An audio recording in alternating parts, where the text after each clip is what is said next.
The South Carolina Gamecocks 2025 schedule is officially here.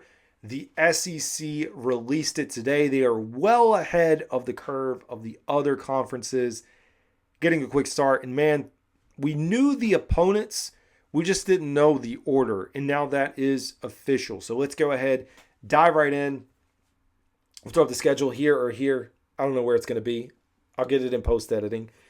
Kicking off in the Beamer Bowl, Virginia Tech, battling Virginia Tech in Atlanta on August 30th. I'm excited, man.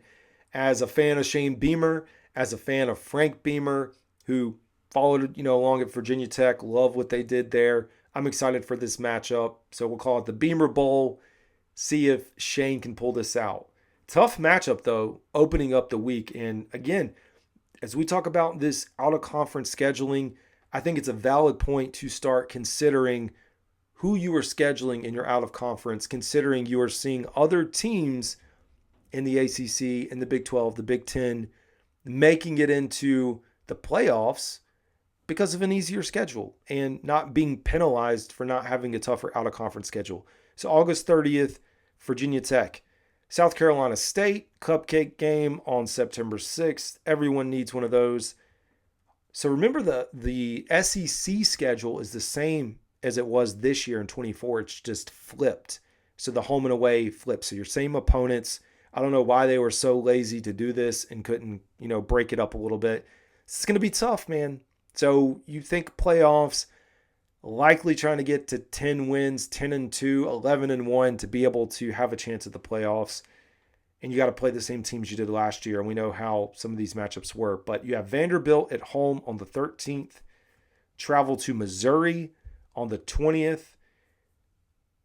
I don't know why they repeated this. So that's definitely a typo. So CBS Sports put Vanderbilt on here twice. Kentucky on the 27th. We'll skip over the second Vanderbilt.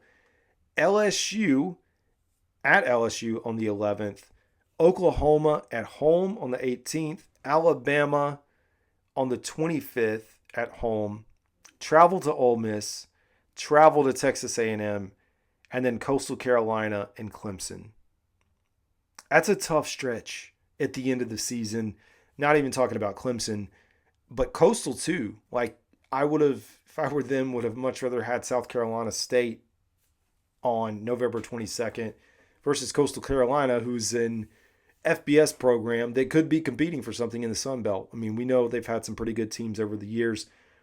But, Oklahoma, possibly better football team. Alabama, Ole Miss, and Texas A&M. That's a really tough stretch to close out. But, hey, building a lot of momentum, a lot of good things happen in South Carolina football. So I look for them to continue some of that success into next year. As always, this is CD. Y'all have a good